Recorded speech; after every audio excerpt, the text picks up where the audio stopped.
The Skaven, known in the language of the dwarfs as the Thagaraki, are a backstabbing, diabolical race of ratmen in Warhammer Fantasy known for their cowardice, their treachery, and their willingness to sacrifice untold numbers of their own species to complete objectives.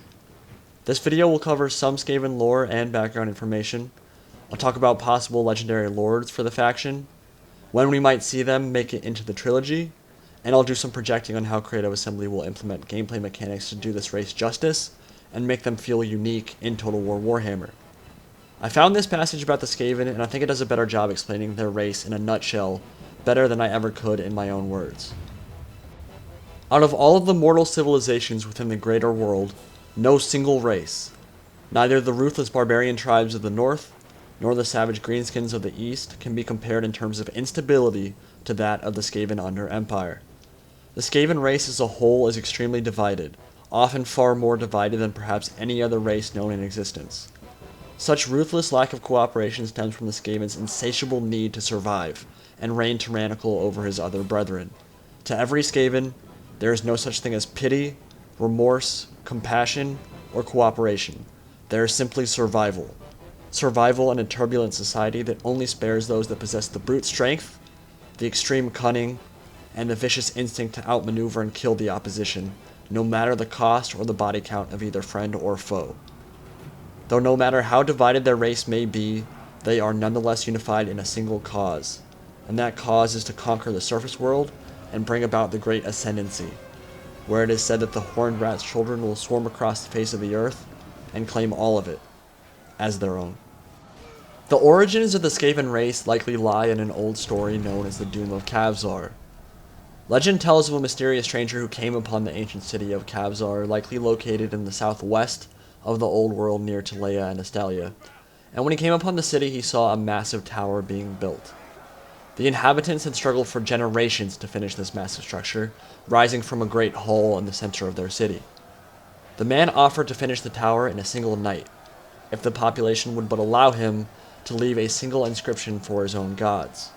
Of course, the people agreed, and when they awoke, the tower had been finished, and the people rejoiced. But the following night, a great bell within the tower tolled 13 times, and lightning flashed, and rain poured, and the rain didn't stop. For months it poured, and pestilence and death came to the city. Rats infested the sewers and homes, and as time passed, they grew bigger, and they grew bolder. The remaining humans, now famished and desperate, went underground to seek shelter from the storm. And there, by the dying light of their torches, thousands of eyes, glittering like liquid midnight as the rats closed in for the kill. The humans stood back to back and fought for their lives, but against such implacable ferocity and countless numbers of the verminous horde, their weapons were useless. The tide of monstrous rats flowed over them one by one, dragging them down to be torn apart.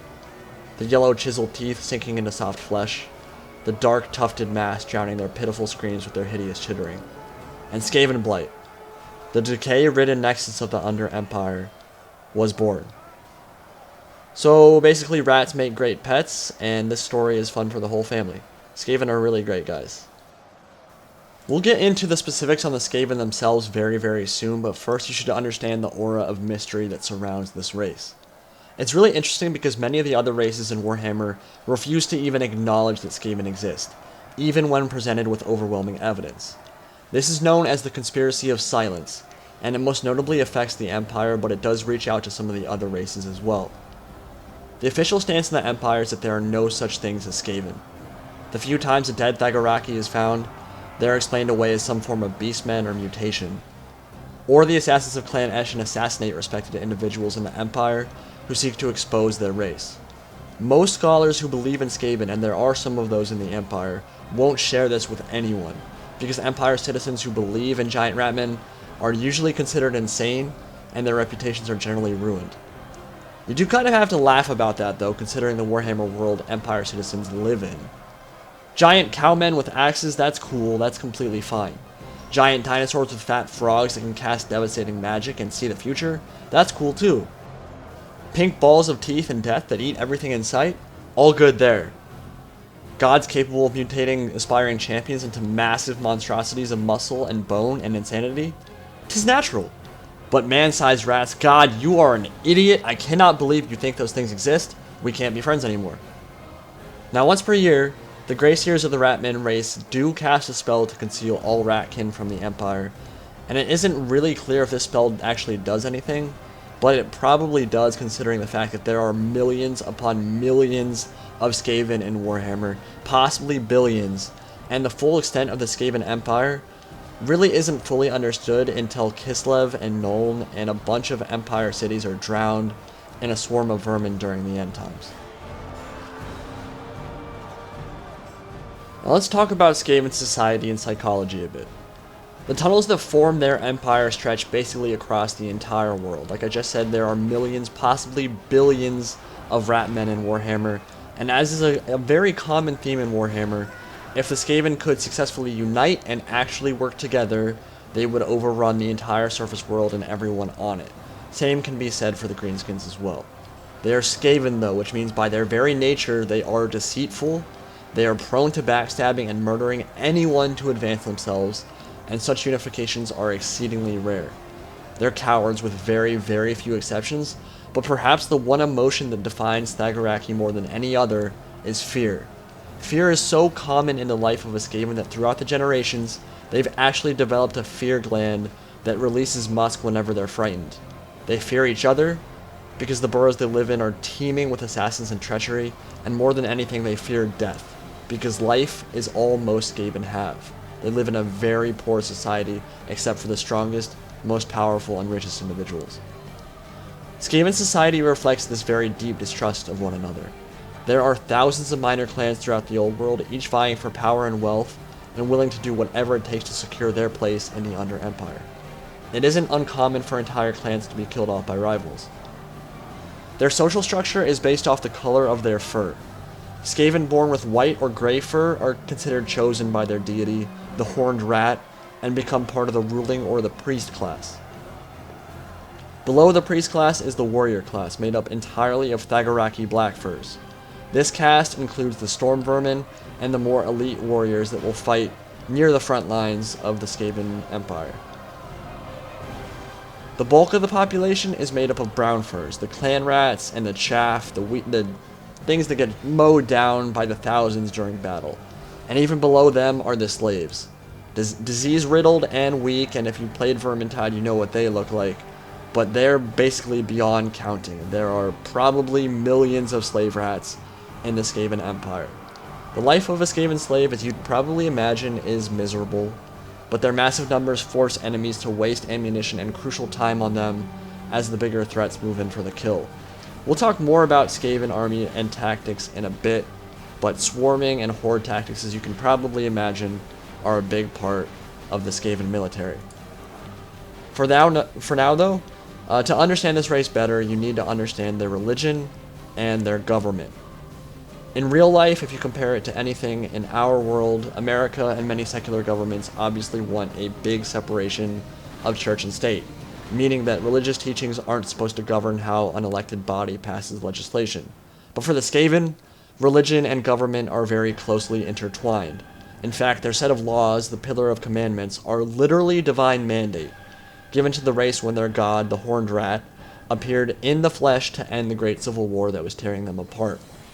The Horned Rat is the harbinger of corruption and disease, the embodiment of all things that Skaven are or ever will be, and whose worship over the Under Empire is supreme and absolute. Everyone except Queek, Headtaker, and a few named characters who are smarter than everyone else worships the Horned Rat, basically to their dying day. To put it simply, if Tzeentch and Nurgle had a baby, the Horned Rat would be their spawn. He's twisted, and he's cruel and diseased, and he's very powerful, although he'd get absolutely wrecked in a 1v1 360 dank no-scope challenge by any of the 4 major Chaos Gods. But he often goes about doing things in a very illogical and chaotic way, roundabout way, much like Tzeentch would. Within the cruel hierarchy of the Under Empire, the wishes and demands of the Horned Rat are issued and maintained by the ruthless tyranny of the Council of 13, an organization that consists of the 12 most powerful warlords within the Under Empire. The 13th seat, the middle throne in the Great Council Room in Skavenblight, is always left empty for the Horned Rat himself. These 12 warlords are known as the Lords of Decay, and through the use of dark magic and warpstone, they have lived for many, many centuries. To become a Lord of Decay, one must do two things. Sounds simple, but it's really not. First, touch the Pillar of Commandments, a column of pure warpstone with 13 sides and 13 edicts on each side. These are the laws that the Skaven follow in the Under Empire. Most Thagaraki who touch the Pillar of Commandments die instantly. However, there are some that survive, a very small amount, but some do survive, and those that do must then challenge a Lord of Decay in a fight to the death. Should they win, they'll take over that Lord of Decay spot on the council, and the previous Lord of Decay will die. But this happens very, very rarely, because the Lords of Decay are extremely powerful, and they're basically chosen and given favor by what is effectively a minor chaos god in the Horned Rat. The council is made up of 4 great clans and 7 lesser clans at any given time. The 4 great clans are the most powerful and influential in all of Skavendom. Clan Molder is an extremely wealthy group that specializes in the mastery of breeding, mutating, and surgically creating some of the most horrific and fearsome war beasts the world has ever seen. Clan Scryer specializes in the creation and research of machinery by using a horrible combination of arcane magic and technology. Clan Eshin are the assassins of the Skaven. They came from Cathay and Nippon, and they were lost to the Skaven for a very long time, but eventually returned and became a part of the council. And they're some of the sneakiest and deadliest single-target killers in all of Warhammer. And Clan Pestilens are masters of disease and corruption, something they mastered in the deep jungles of Lustria. There are many, many other clans, but those 4 make up the 4 most important seats on the Council of 13. Skaven economy is actually pretty interesting as well. Skaven don't think that gold and diamonds and jewels are very interesting. In fact, they find them completely useless, and in this sense are actually much more practical than dwarves or humans. The Thagaraki war machine and economy is in essence powered by a chaotic mutagen called Warpstone.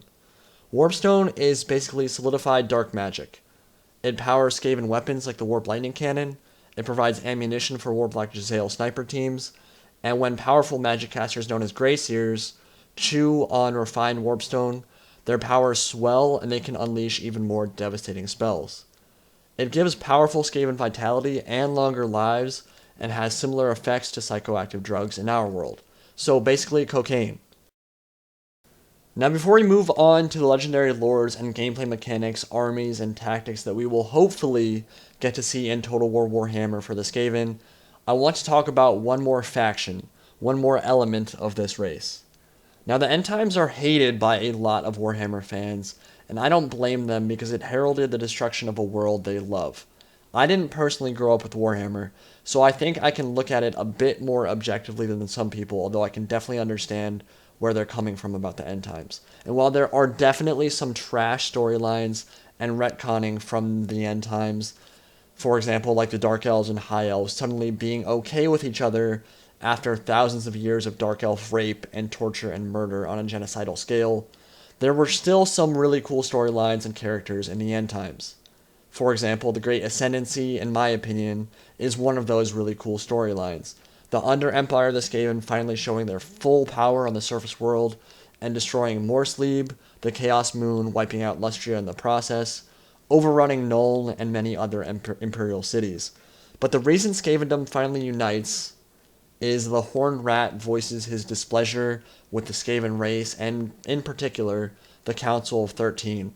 And he kills Seer Lord Kritzilic and sends Screech Vermin King and the Vermin Lords to Warhammer.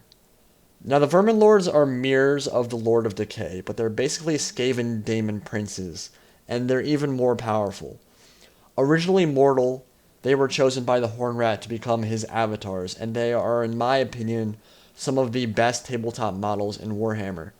They are super badass looking, as you can see on the screen right now. They come in a bunch of different flavors. Vermin Lord Warbringers are basically demigod warlords. Vermin Lord Corruptors use Plague Reapers and Disease. They're kind of like Clan Pestilens, but the demon demigod for that faction. And Vermin Lord Deceivers are basically Demon Prince assassins, like the Clan Ashen Gutter Runners. But they're basically, you don't want to mess with them. They can only be bound to the physical realm after being summoned for a certain amount of time, but they will kill pretty much anything in a fight, and they are really cool and one of the highlights of the Skaven race. So not everything from the end times was bad, is the crux of this little argument right here. Now that we've moved past the lore, let's talk about how all of this is going to fit into Total War Warhammer, starting with legendary lords, then moving on to unique traits and how they will play on the battlefield. The Skaven have a ridiculous amount of named characters that could potentially fit the billing for legendary lords in the tabletop, but there are two characters in particular that I want to focus on today that I think are very likely to be starting legendary lords. Both are heavily featured in Warhammer novels whenever the Skaven are concerned, and both are very iconic to the race. Grayseer Thankwall is one of the main antagonists of the Gotrek and Felix series, and the first Skaven to have his own trilogy of novels, featuring his attempts against the enemies of the Skaven, which almost always end in utter and complete disaster, both for the Skaven at his command and his enemies. Every time he shows up in a novel, and I mean every single time, it's a death sentence for any Skaven surrounding him. He's so bad at actually letting the Ratmen win that a Slan, which is a powerful caster species for the Lizardmen, has Thankwall dead to rights and deliberately lets him go and sends him back to the old world because he has visions of just how badly Thankwall will screw things over for the Skaven. With that said, he is arguably the most powerful Grayseer to have ever existed in history, and when his spells go right and no Skaven politics or backstabbing get in the way, he can unleash destruction on an almost unimaginable scale, especially when he's snorting warpstone dust like cocaine. He also rides on a massive rat ogre mutant called Bone Ripper, who would without a doubt be one of his mount choices for the game, which would make him extremely competent in melee combat as well as having very devastating spells from afar. So I really can't see Thankwall not making it in as a legendary lord. He's too iconic, he's too popular, he's too famous, and plus he's hilarious. Here's a really good example of utter Skaven incompetence that comes from one of his novels that I thought was really funny. Thankwall paced. The plan was not going well. Surely, thought Thankwall, he was the most potent of mage rats, the most exalted of all the council's agents. Why, then, did the Lords of Decay keep sending him inferiors to work with? Warlord Scritch of Clan Crick had jeopardized the task of destroying Citadel LeBouf. True, Thankwall had promised the drawbridges would be down, but that had been the fault of those worthless gutter runners. Yes, the poison Thankwall had bought for them turned out to be so watered down as to be safely drinkable, but he had saved many warp tokens. Thankwall gnawed at his pale, rubbery tail, recalling how the Duke had counterattacked, sending the clan rats fleeing. The fool assassin should have already slain that manling. Of course, Thankwall had reassigned that same assassin to kill several upstart Skaven in his own ranks, a mission from which the Clan Eshin agent had never returned. Such failures could only be devious sabotage. But who, thought Thankwall, would dare match wits with so mighty a personage as himself? This hidden foe must be very dangerous indeed.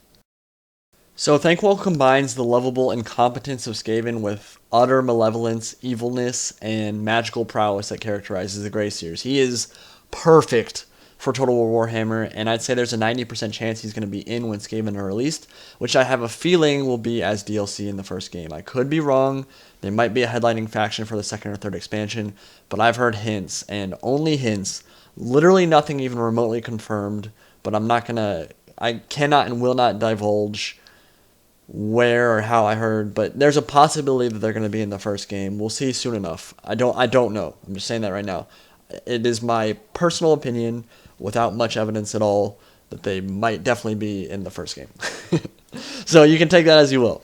Now, for the other legendary lord for the Thagaraki, there's only one that I really, really want to see. His name inspires fear wherever it is spoken. His name is Queek Headtaker, the mad warlord of Clan Moors, and the right hand of Lord Nodwell, one of the Horned Rats chosen on the Council of 13. Now, Queek, in and of itself, doesn't really sound scary at all, but it's more the second part of his name that scares the crap out of dwarfs and greenskins alike. He wears a trophy rack of skulls from the champions he's slain in single combat on his back. He wears red warpstone armor from head to toe, dual wields a massive spike called Dwarf Gouger and a long slashing blade, and he is hands down one of the fastest, most powerful, and best 1v1 fighters in Warhammer. To get a better idea of how scary this dude is, take a listen to this passage from Headtaker. Thunder and fire rent the night, birthing its own terror. Queek Headtaker, scarlet armor ablaze as he fell through the conflagration of its conception. The creature was abominably fast. A blow from a spiked maul came down on a loader's head even as the thing's feet found solid ground. The spike erupted through the back of the dwarf's spine, the Skaven ducking beneath his own buried weapon to impale the engineer on a sword held in the other paw. The engineer was still working a pistol from his belt as the blade ripped through his mail, entering through the collar and tunneling deep into his belly. The engineer still lived, still fumbling at the buckle of his holster as the Skaven pulled and jerked on his blade to free it. The dwarf screamed, puking blood as serrated teeth chewed at his guts before the Skaven lost patience, leaving the blade in place and putting the dwarf down with a fierce backhand.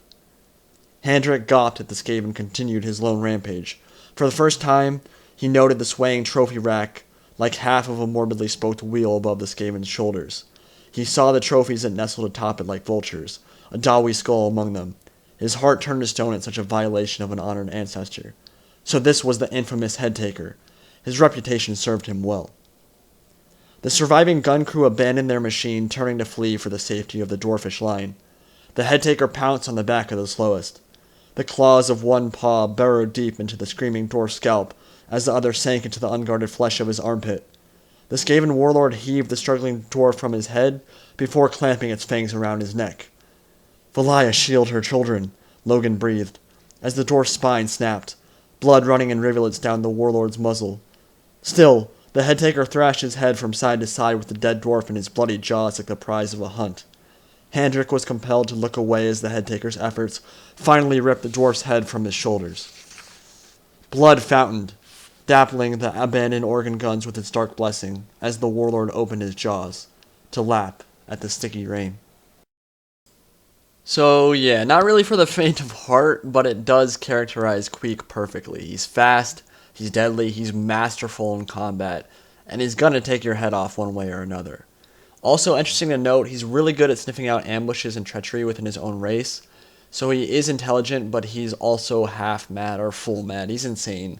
He has full conversations with the skulls on his back, but they often warn him of danger or make fun of him, depending on the situation.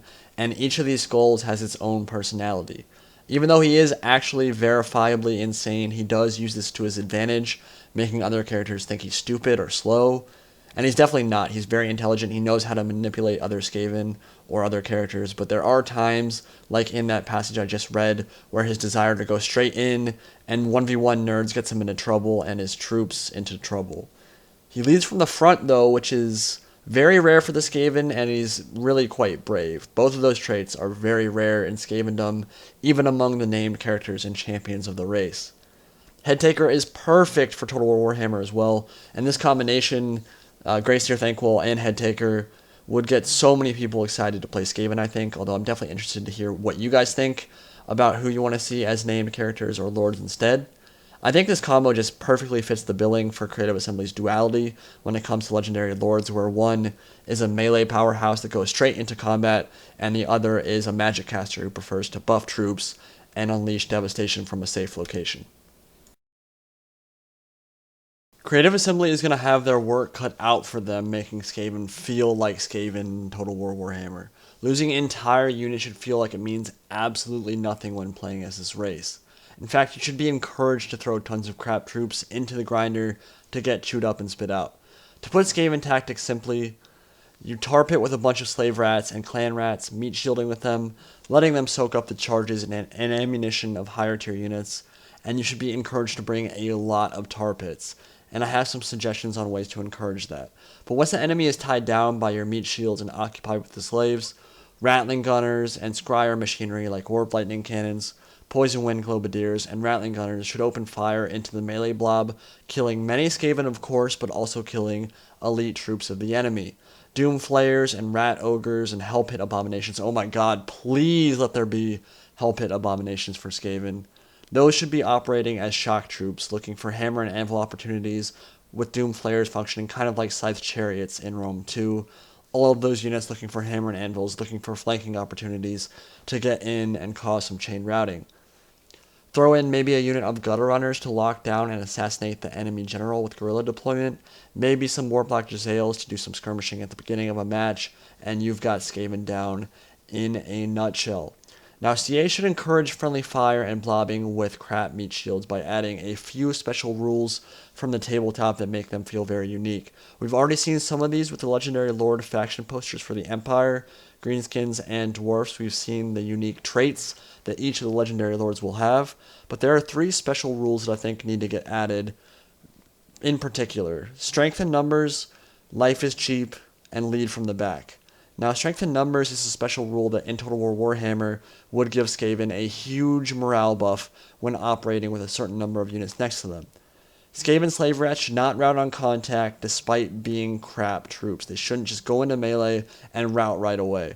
For Skaven to be viable, and indeed greenskins as well, goblins and slave rats and clan rats need to be able to stay in combat and not rout in 3 seconds like peasants do, so they can actually tar pit appropriately. As soon as Skaven units lose contact with friendlies though, as in they get isolated, their morale should plummet, and the base morale stats for Skaven across the board should definitely be way lower than other units for other races. But in a group, functioning as a single entity, a big blob, they should be close to unroutable. They should have crazy good morale, and they need to be killed to the last rat, especially the clan rats and the slave rats. Those are the ones that will be tar pitting, and if they have crap morale and rout in a second, it kind of defeats the purpose. Second, life is cheap is a special rule that would encourage, or at least not discourage, friendly fire. This is a quintessential Skaven tactic. You send in the chaff to engage elite units, fire indiscriminately into combat, killing countless Skaven, but also killing the enemy. Skaven should not suffer any, and I mean any, morale penalty for friendly fire, even if it's wiping out their own unit. Third, lead from the back. I think it'd be really cool to see a trait where the general's blue aura gets bigger the further they are from combat. That reflects the cowardice of Skaven generals, and this would actually fit perfectly for Thankwall, who is kind of cowardly and leads his armies from the rear most of the time. Queek, on the other hand, should get bonus attack damage when engaging enemy heroes or legendary lords, because killing champions is what he does best, and I think that would be a pretty cool trait for him.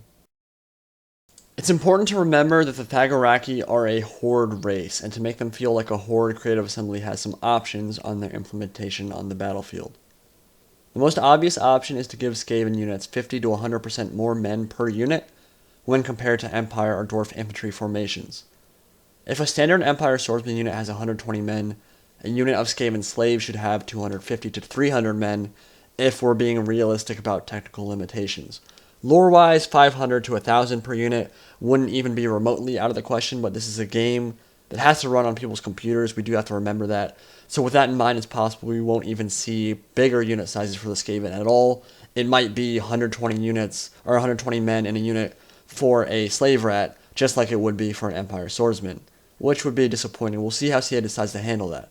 There are, however, some other options that CA could take. We know that the unit cap in Total War Warhammer is 40 instead of 20 now, which is very important for this horde factions like Greenskins and Skaven. One really cool idea would be to add Thagaraki slaves to the skill tree of a Skaven general. At lower levels, you might get 3 free units of Skaven slaves on top of your 20 unit stack. So free of upkeep, instant replenishment. Every battle you get 3 free units of slaves to meat shield and tar pit and throw into the grinder and not care about them because you're not paying anything for them. You get them for free. At higher levels, this could maybe go up to 5 or 6 units. Having 6 units of slave rats to meat shield and blob up and protect your more elite troops for the Skaven, that fits the lore perfectly, and it would make them feel very unique.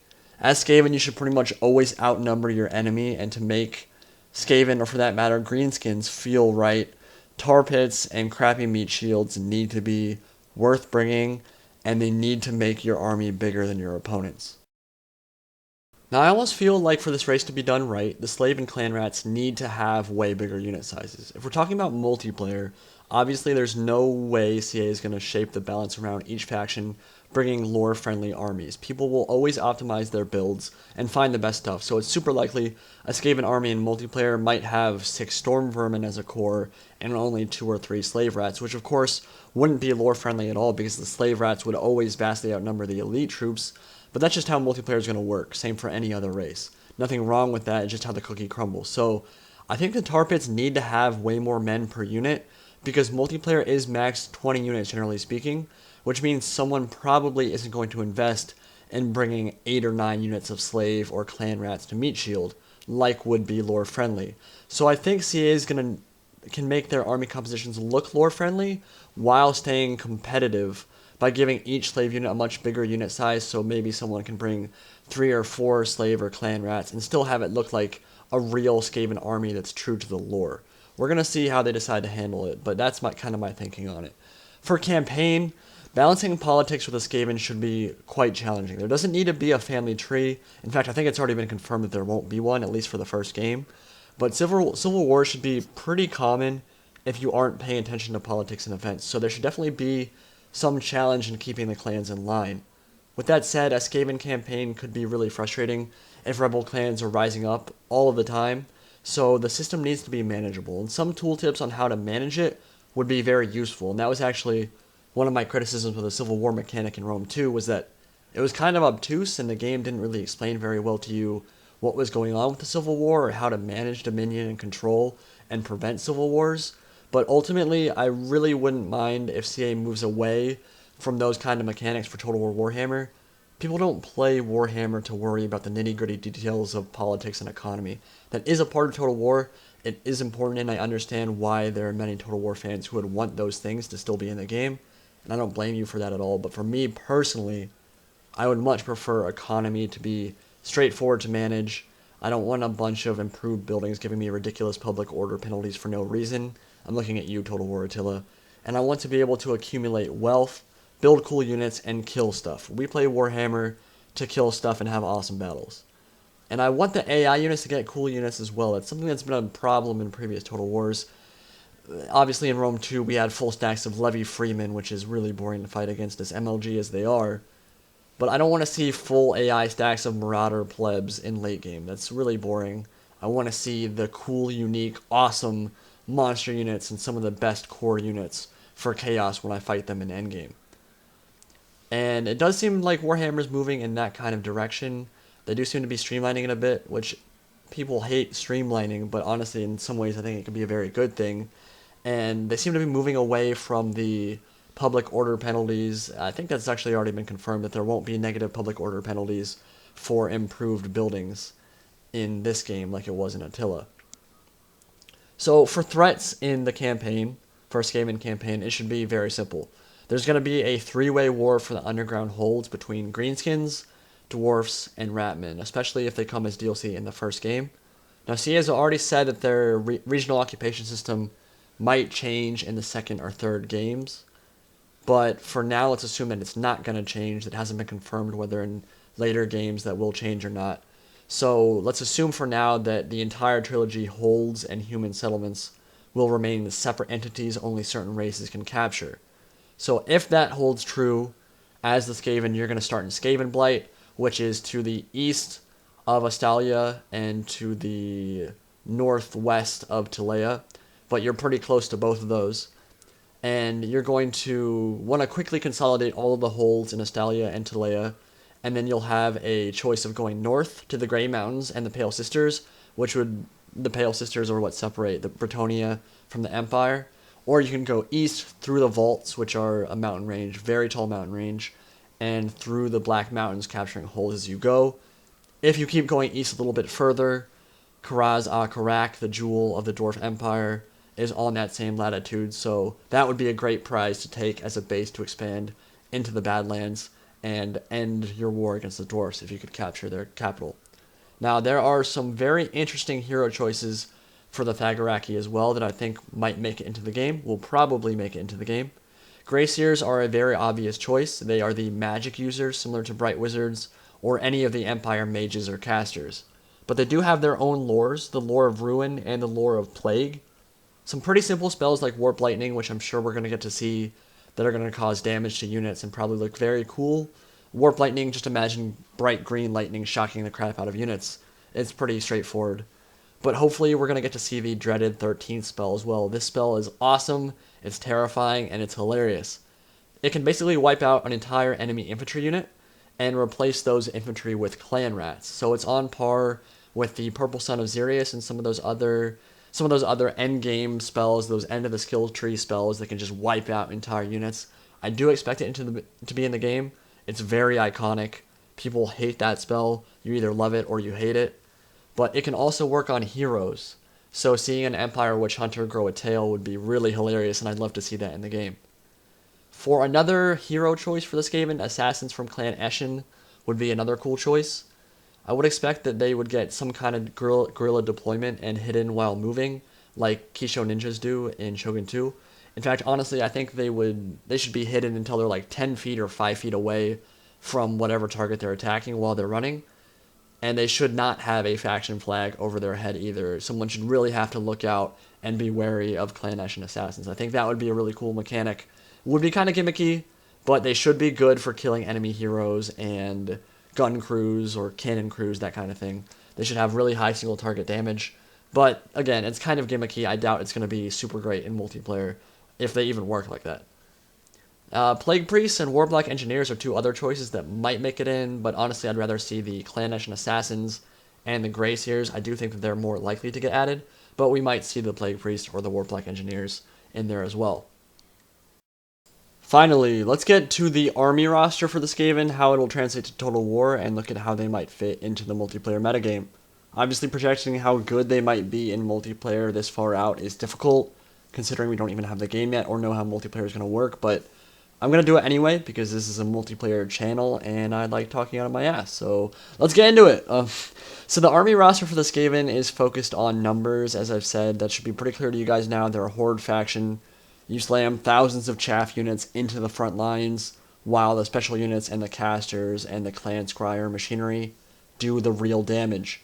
For core units, you've got clan rats and Skaven slaves. They're going to be your meat shields. They'll die by the hundreds or the thousands, and you'll be cool with it. Storm Vermin are a more elite kind of infantry. They have armor and halberds. Very cool model. Absolutely intimidating in Vermintide. If you guys have played that game before, they're going to make up the bulk of the infantry in your army that can actually kill something. I would imagine Queek Headtaker will get a bonus to recruitment or buff these units in particular, the Storm Vermin, in battle.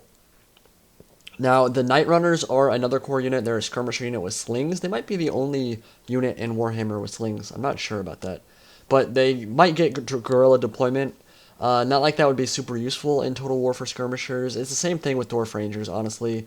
It's gimmicky. Skirmishers with guerrilla deployment just get charged by cav or killed by flying units. There's really no point.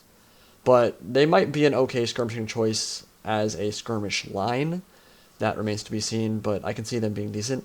For weapons teams, there are some very cool choices. Poison Wind Mortar speaks for itself. Just a mortar that shoots poison gas. Will be cool to see that in action, but my personal favorite, or one of my favorites anyway, are the Rattling Gun teams. They are awesome. They are basically an armored rat carrying a huge Gatling gun. Just mow down all the slave rats and stuff in front of you, and then of course killing some elite units as well. Welcome to Skaven Tactics. Really looking forward to them. Doomflayer is basically a hamster wheel with spikes that runs over people. Gonna function like a scythe chariot would in Rome 2, I would imagine. That's a pretty cool unit with the blood pack that will be glorious to watch for sure. Moving on to special units, we've got the Plague Monks. They're basically the Nurgle units for Skaven. Might cause some passive damage over time from the rot that's emanating from their bodies, but they should have a big health pool, good for tanking damage. That's what Nurgle units do. That's what I would assume Plague Monks are good for as well. Poison Wind Globa Deers are basically Nafatoon with poison instead of fire. Throw the grenades and watch your chaff and the enemy elites die under a hail of warpstone gas. Warplock Jezzails, I would assume, will be the go-to choice for people who want to skirmish with the Skaven. Those, and of course the Warp Lightning Cannons, which I'll talk about in a second. But they're basically sniper teams with long-range weapons. They've got a Pavis shield that they put their snipers on top of to steady their aim. And they shoot warpstone ammunition, so there might be some damage over time from those shots as well if they don't kill stuff. Gutter Runners are basically the ninjas from Shogun 2 for the Skaven. I would assume they'd get guerrilla deployment. It should be great for ambushing and taking out enemy artillery or weapons teams and just causing a distraction, but again, they're probably going to be pretty gimmicky. not that good against a decent player, but we'll see how CA decides to implement their stealth mechanics. Rat Ogres are really fun. I'm sure you guys have seen those in my battles on the Sundering. Flank with these guys. They have a passive fear aura. They're huge Rat Ogres. I mean, it's kind of self-explanatory, but they're going to rip through units and function a lot like heavy cavalry. But they'll probably function a lot like trolls in this game as well. Might have a similar unit size, so you might get 8 or 10 trolls in a single unit. We saw that's how the trolls work in Blackfire Pass. I would assume that's how the Rat Ogres will work as well, and they'll probably be on par with each other. For the rare units, we've got the Doom Wheel. It's a Clan Scryer invention. Looks kind of like the Doom Flare, but it's bigger, and instead of being focused on running over stuff, it shoots Warp Lightning. Gets around the battlefield fast. It'll be good to actually flank around with those and then shoot into the flanks with it. That would be really cool. Kind of like a Horse Archer, but instead it's just a massive hamster wheel that shoots lightning. So basically nothing like Horse Archers. But flanking with those would be pretty awesome. But it's self-explanatory. But the creme de la creme of the Skaven roster, one of the units that I really want to see so bad, one of my favorite monster units in all of Warhammer, it's the Helpit Abomination. It's a massive mound of muscle and heads and flesh, and it will absolutely shred infantry units in combat, and it can take cannonballs to the face and come out okay. And guess what? If you kill it, it can come back to life with full HP and do it all over again. I sincerely hope CA adds this unit to Total War Warhammer and adds a death animation and a resurrection animation where it comes back with full HP and starts killing stuff again. That would be a really awesome mechanic for them to add into the game. Now, wounds caused by fire, so if it's shot by fire as it's taking damage, will actually prevent the Helpit Abomination from coming back alive. So it'll be really interesting to see if CA adds a mechanic where fire completely stops health regeneration on trolls, which also have health regeneration, or completely stops a resurrection for a Helpit Abomination. That hasn't been confirmed yet, but that would be a cool mechanic. I'd love to see it in Warhammer Total War, because it is there in the tabletop game. So, ultimately, will Skaven be good in multiplayer? I think so. They have a huge selection of units and weapons teams and monsters to choose from. They have a lot of variety, which is honestly very important in Total War, and they have some very devastating spells.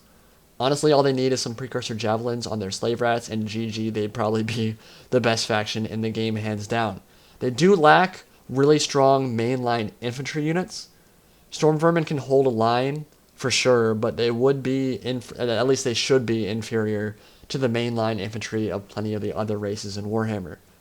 But I think at the very least this race should be a ton of fun to play if they aren't great, but I do think with their variety they have a lot of tools to use, and it generally works out very well for factions in Total War. And honestly, Skaven are quickly becoming one of my favorite races. There's a reason I just dedicated so many hours of my life to make you guys this video. They might be beating out High Elves at this point for me. Like, it's a toss-up between those two right now, but I'm really, really enjoying Skaven. I think they're an awesome race. I hope you guys enjoyed the video. It was much longer than my Bretonnia one, but to do this race justice, I simply had to talk about a lot more stuff. There are so many unique gameplay mechanics and units that separate this race from others, and I'm really pumped to see them in action. Hope you guys are as well. Let me know what you think of the Skaven, if you're excited to play them, or just kill hordes and hordes of filthy ratmen. But that's going to be the end of the video. I'll talk to you all later. Indie Pride, signing out.